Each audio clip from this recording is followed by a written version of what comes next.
પ્રાયોજક છે cancer healer centre, a new beginning. અમદાવાદના જોધપુરમાં 3 ગુનેગારોની મિલકતો પર કાર્યવાહી. ત્રણેય આરોપીના મકાન તોડી પાડાશે. એએમસી અને પોલીસની સંયુક્ત કામગીરી.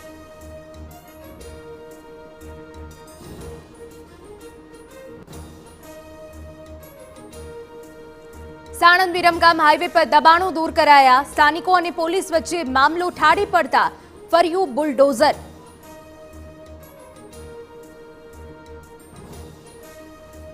સુરતના લસકાણા, વરાછા અને ગોડાદરા વિસ્તારમાં ડિમોલિશન. 2 બુટલેગરોના શેડ પર બુલડોઝર ફરી વળ્યું.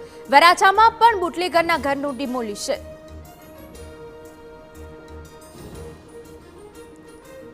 ગાંધીનગરમાં પડતર માંગણીઓને લઈ આરોગ્ય કર્મચારીઓની હડતાળ યથાવત.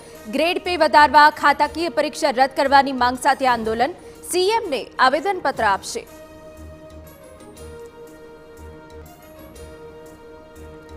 સુરતમાં ગરમીની સાથે રોગચાળો વકર્યો. નવા ગામમાં 3 વર્ષીય બાળકનું ઝાડા ઉલટીથી મોત.